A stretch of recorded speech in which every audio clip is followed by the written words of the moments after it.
Professor Bohra, Madam Principal Upadhyay, Organizing Secretary Avinash, my teacher Professor S.S. Purohit, Vyas ji, K.K. Bohra Sahab, Challa Sahab, so many known figures are present in the audience. All the delegates, guests, and dear students. सबसे पहले तो मैं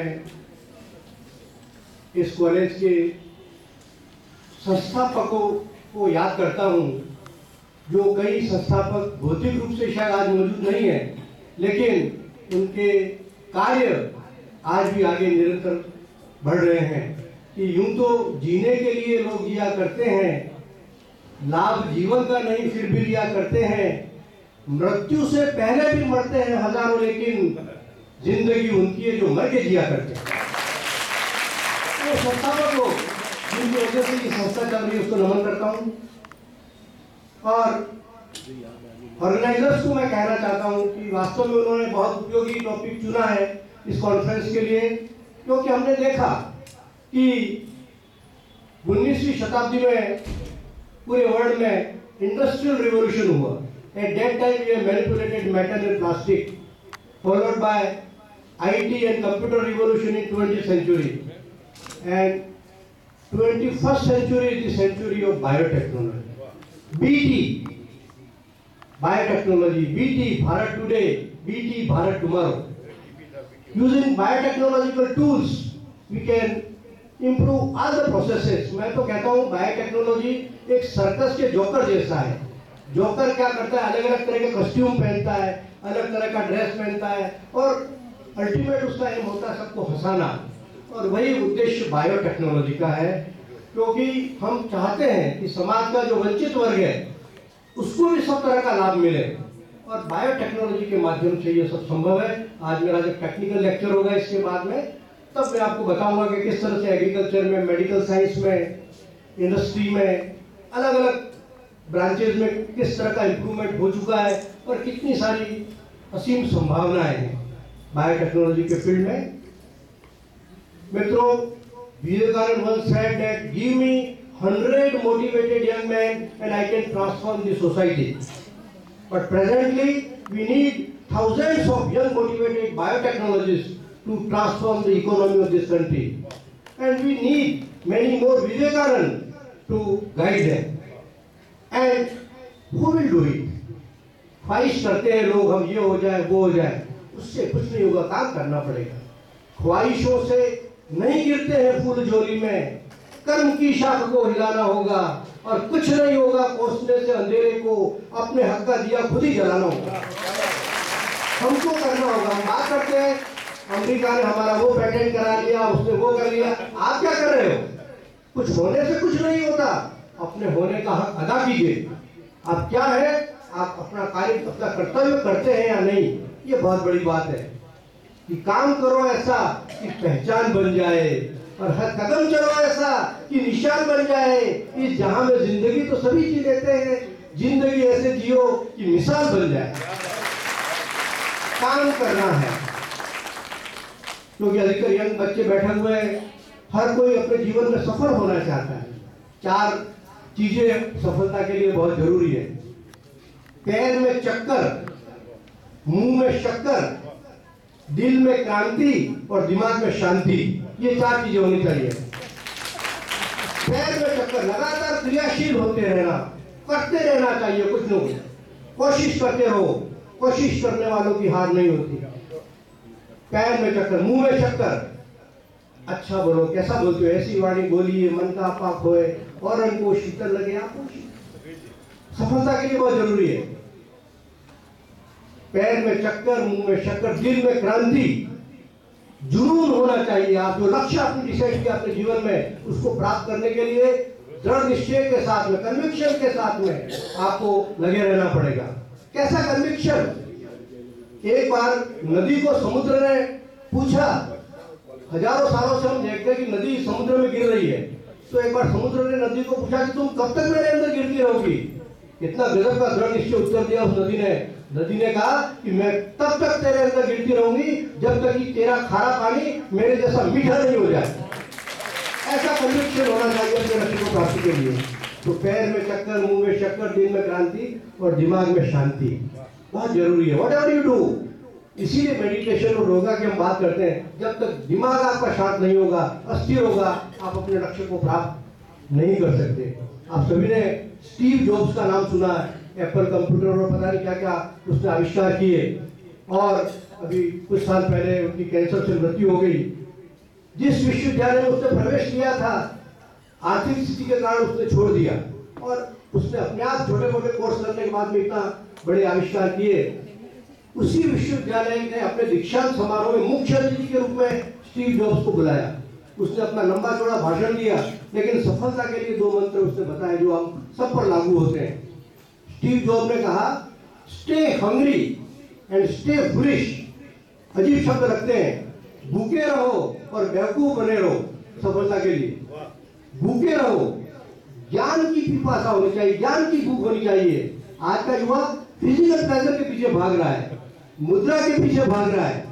मुद्रा का आपने हाल देख लिया अभी, तो मुद्राओं पर टिके हुए लोग और सुविधाओं पर टिके हुए लोग बर्गर की बातें करते हैं, गमले में उगे हुए लोग।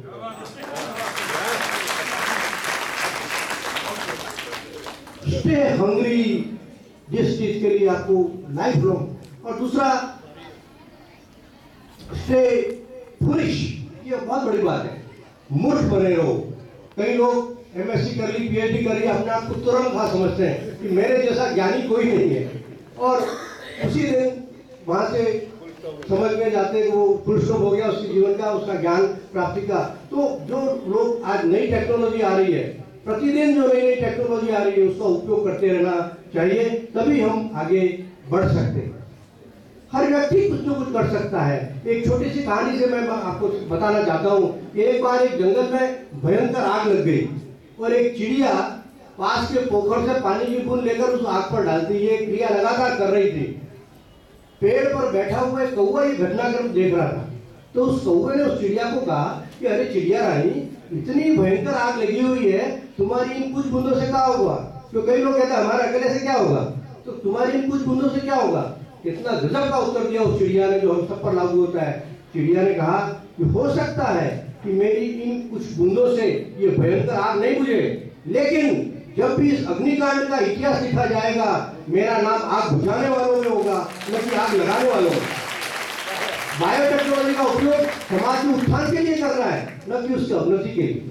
आज कई बार कंट्रोवर्शियल बातें होती है, कई लोग अपने पॉलिटिक्स के कारण बायोटेक्नोलॉजी का विरोध करते हैं, उनके द्वारा चीज बनाई गई उसका उपयोग करते हैं। वैज्ञानिक कभी भी खराब काम नहीं करता, वो अच्छे काम के लिए ही कार्य करता है। उसका सही असेसमेंट करने वाले नहीं है समाज में, तब उसको महसूस होता है कि क्या हो रहा है। हमारे देश में भी ऐसा हो रहा है, बड़ी अजीब तरह की स्थिति है।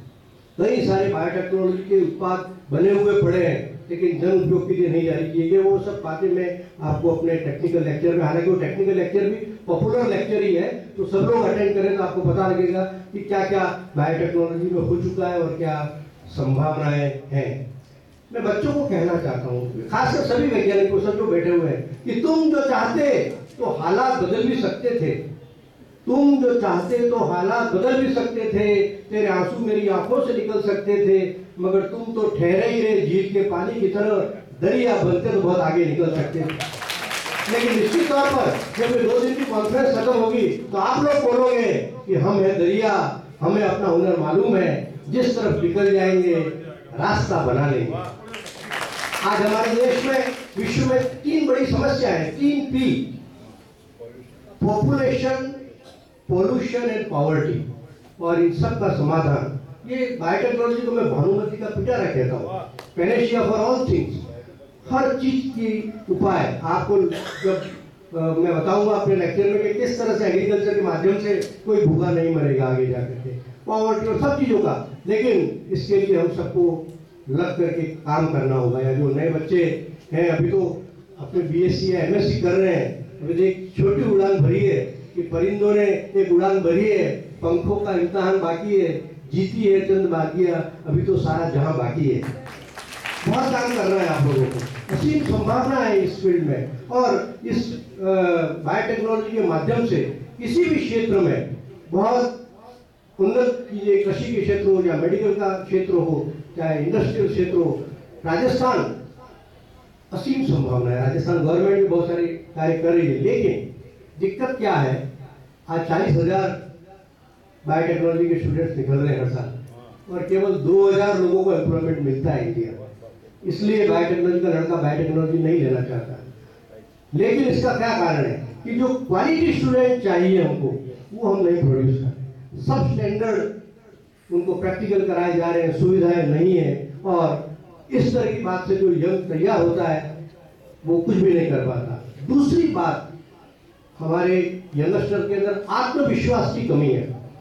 आप सब लोग आइसक्रीम तो खाना चाहते हो, लेकिन आइसक्रीम के जो 5 शब्द है उसको भी समझना पड़ेगा। आइसक्रीम का पहला शब्द है आ, आत्मविश्वास होना चाहिए अपने रखे। ई, इच्छा शक्ति होनी चाहिए कार्य करने के लिए। सकारात्मक सोच। जीवन में कितने भी जो भी बड़े टॉप आदमी बने हैं, हमेशा सकारात्मक सोच रखिए। एडिसन ने हजारों आविष्कार किए, उसने बल्ब का भी आविष्कार किया था, तो उसके हजारों प्रयोग जब हुआ तब उसका बल्ब बना था। तब एक बार पत्रकार लोग पहुंच गए एडिसन के पास में और उसको कहा कि सर आपके 999 प्रयोग तो बेकार गए। तो एडिसन ने कितना गजब का सकारात्मक उत्तर दिया। उसने कहा कि मेरे 999 प्रयोग बेकार नहीं गए, मैंने संसार के लोगों को बताया कि इन 999 तरीकों से बल्ब नहीं बनाया जा सकता है। यह है सकारात्मक सोच। आइसक्रीम क्रियाशीलता, जैसा मैंने बताया, महत्वाकांक्षा, ये सब चीजें युवाओं में होनी चाहिए। अपने लक्ष्य के प्रति उदासीन रहता है, मैं क्या करूंगा। गवर्नमेंट नौकरी चाहिए हर युवा को। क्यों चाहिए? आप बायोटेक्नोलॉजी के स्टूडेंट के अंदर सबसे बड़ी दिक्कत यही है, वो उन्होंने बायोटेक्नोलॉजी है, तुमको प्राइवेट सेक्टर में जाना है या अपना इंडिपेंडेंट व्यापार इंडस्ट्री खोलनी है। उन गवर्नमेंट पे डिपेंड रहना जो खुद दूसरों पे डिपेंडेंट है। चांद तारों के जो खुद होता है, भीख मांगो ना उनसे उदारों की, और बंद आंखों से करो कुछ ऐसा काम कि आंख खुल जाए आंख वालों की। तो गवर्नमेंट पे डिपेंडेंट रहने की जरूरत नहीं है बायोटेक्नोलॉजिस्ट को। स्वयं अपने आप को इंडिपेंडेंट। आप सब जानते हो, इंडिया की रिचेस्ट लेडी किरण मजूमदार ने जब सबसे पहले बायोकॉन शुरू किया था, गैरेज में शुरू किया था। शुरू में आप बड़ी फैक्ट्री नहीं बन जाएगी, आप बड़े बड़े ख्वाब देखते हो, लेकिन उसके लिए काम करना पड़ेगा लग करके। आईने को देखा तो क्या कमाल किया, आईना खुद बनो जो दुनिया तुमको देखे। अपने आप को आईना बनो, कोशिश करो हर चीज के क्षेत्र से, कोशिश करो चिराग बनने की। मोहन जाने तुम्ही से कल रोशन सहारा जाओ, लेकिन हम कोशिश नहीं करते हैं, और यही एक वजह है। दूसरा, छोटी छोटी चीजों में हम इन्वॉल्व हो जाते हैं। हमारा सबका उद्देश्य बायोटेक्नोलॉजी के माध्यम से समाज की सेवा करना। रोशनी अगर मिले अंधेरे को, आदमी तरसे नहीं सवेरे को, और मजबूर ना रहे दुनिया में कोई, आओ रोशन करे हर बसेरे को। ये हमारा उद्देश्य है बायोटेक्नोलॉजी का। हर व्यक्ति को जो अंत्योदय, अंत का भी उदय करना है बायोटेक्नोलॉजी के माध्यम से। और ये 2 दिन की कॉन्फ्रेंस जो यहाँ पर हो रही है, निश्चित तौर पर इससे कुछ इस तरह के परिणाम आएंगे। क्योंकि जब बात आती है कॉन्फ्रेंस की, हजारों कॉन्फ्रेंस अटेंड कर चुका हूँ, ऑर्गेनाइज कर चुका हूँ, बड़ा दुख होता है अपने भारत में। सब लोग आएंगे तो कॉन्फ्रेंस की सक्सेस को कैसा खाना है, कहाँ रुका है, कैसा बैग दिया, उससे तोलते हैं, और एकेडमिक के बारे में कोई सोचता ही नहीं। कोई रिकमेंडेशन का मतलब नहीं है, किसने क्या लेक्चर दिया, कहाँ देखने जाना है, ये इसके लिए आते हैं। यही हमारे यहाँ के लोगों की कमी है। क्यों हम इस तरह का राष्ट्रीय पैसे का वेस्ट कर रहे हो? आप लोग क्या कॉन्फ्रेंस अटेंड करने आए हो या आप चीजें देखने आए हो?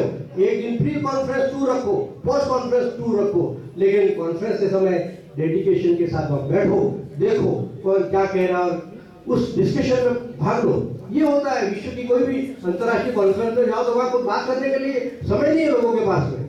हम वक्त का मतलब ही नहीं समझते। आपका जो समय आज जीवन में मिला है वो कभी नहीं आएगा, फिर आप उसका कैसा उपयोग करते हो ये आप पर डिपेंड करता है।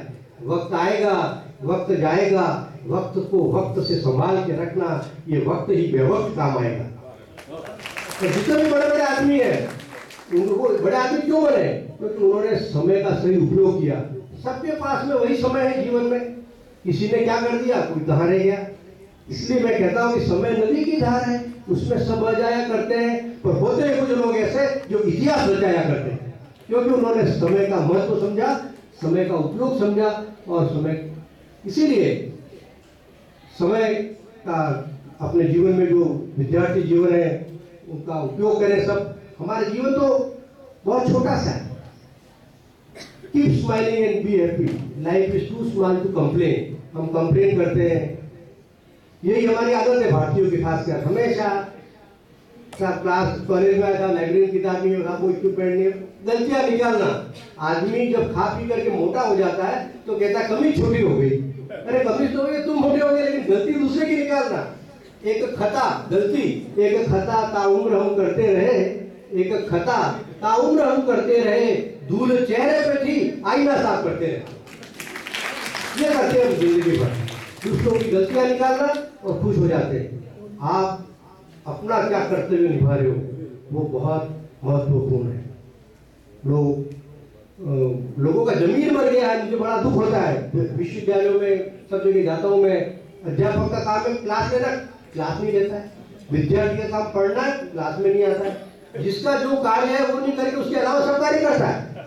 कितना अजीब है कि जमीर जिंदा रख, कबीर जिंदा रख, सुल्तान भी बन जाए तो मन का फकीर जिंदा रख, लालच डिगा न पाए तुझे, आंखों में वो नीर जिंदा रख, इंसानियत सिखाती जो दिल में वो पीर जिंदा रख, हौसलों की तरकश में कोशिशों के तीर जिंदा रख।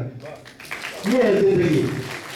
क्योंकि हम देखते हैं कि हमारी जो जिंदगी में, अभी आपको ये जिक्र कर रहा था कि लिमिटेड टाइम है, ज्यादा से ज्यादा होगा तो व्यास जी की तरह इतनी उम्र पाएगा, अदरवाइज आप सब जानते हो कि किस तरह की स्थितियां है यहाँ, हजारों बीमारियां ये वो, तो आदमी के पास में समय नहीं है और इधर उधर के उसमें अपना समय निकालता है। तो do not take life seriously, life is not to be taken seriously, as we are all temporary here on this earth. We are just like prepaid card with limited validity.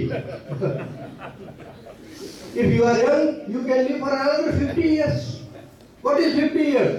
2,500 weekends. 2,500 weekends. आप देखो कितना limited time है। अब उसमें आप क्या कर रहे हो, कैसे अपनी स्थितियां कर रही, सोचने वाली बात। You have to ponder on all these things in your life. सोचो मैं क्या कर रहा हूँ, क्यों कर रहा हूँ, किसके लिए कर रहा हूँ, अपने देश के लिए। क्योंकि आज हम देखते हैं कि धर्म के नाम पर झगड़े हो रहे हैं, अपने देश को कहाँ ले जा रहे हैं लोग। मैं तो कहता हूँ कि जो मेन धर्म है वो तो राष्ट्रीय धर्म होना चाहिए, लेकिन वो है नहीं हमारे देश में।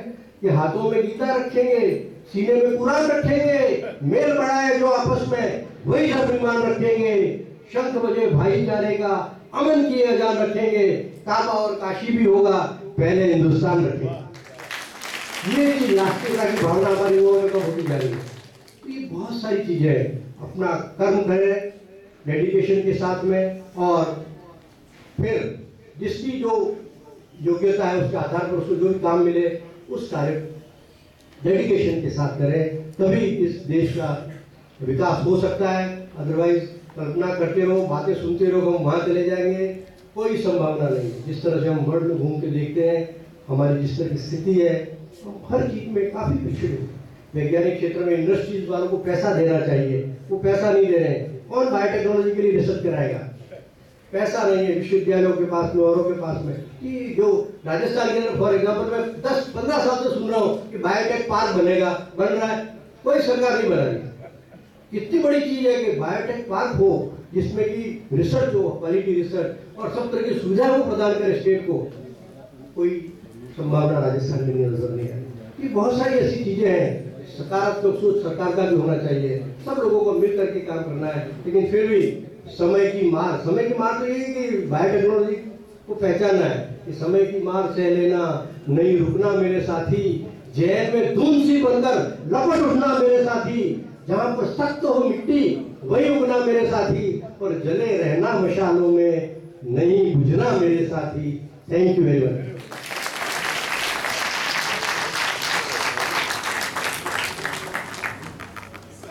वैसे नहीं, त्रिवेदी साहब गुरु में सदगुरु का अवतरण देख हम गदगद है।